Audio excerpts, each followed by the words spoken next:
Kesme bir kurdunların, kesme bir kurdunların, kırcınların.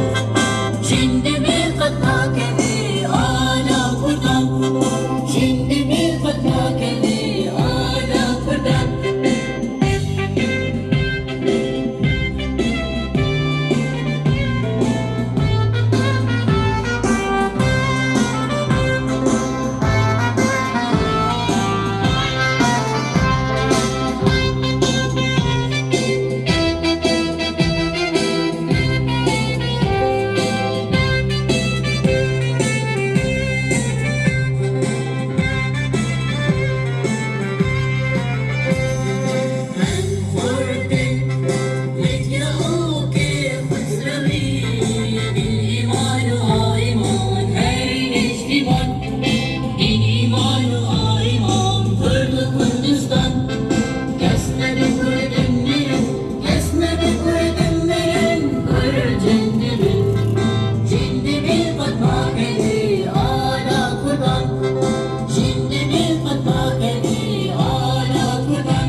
بیرناکن تبرزانی گلاویچی لازمانی مکردانی لدش جوسر سری هلدا تدانانی مریجین به لسر کردان تو سلطانی ایرو یکی افداری ام 45 سال وگرا کوچا داویا ریبرو سمبولا نتوای کردی نمر مصطفى برزانی لبیرتینن بێگومان دەرفەتەکە وەها کوردە ئەمێ نکاربن بتەمامی مافێ ڕێبەر و لە هەنگێکی مینا نەمر مستەفە بەرزانی بدنێ ji ber ku Berzanî serkirdeyekî awarte bû ku di kesatiya wî de taybetmendiyê cuda hebûn di bîr û wijdanê gelê Kurd de bû simbola herdemî û hizr û ramanê wî ji bo nifşên pêşerojê jî dibin ilham. Serokê Kurdayetiye Mele Mustafa Barzanî bi roja yekê Adarê sala 1979 koça xwebar kir ji nav milletê me. Nemir Barzanî azîmek ji uzemayê cîhanê bû. Hebalê wî dijmineyî temam ebs şade bû jêr danê. Serok Barzanî nasnama Kurdayetiye bû. Sembola azadiye û wekheviye û aşitiye bû.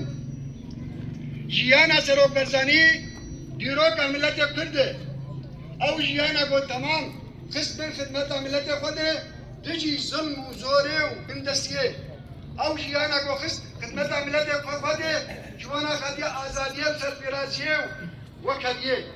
سروری تو همزانا و رختبری سلاف بو مرقدی پیروز تبا قوناخ برا سری برهمی خوینا جوانا فدرالا و پرلمانا حکی پارتیا مناس نکت 16 آبی نشانا کوچکا بابو آبادانا شانشین هو لزوزانا قبل گها عقیدانا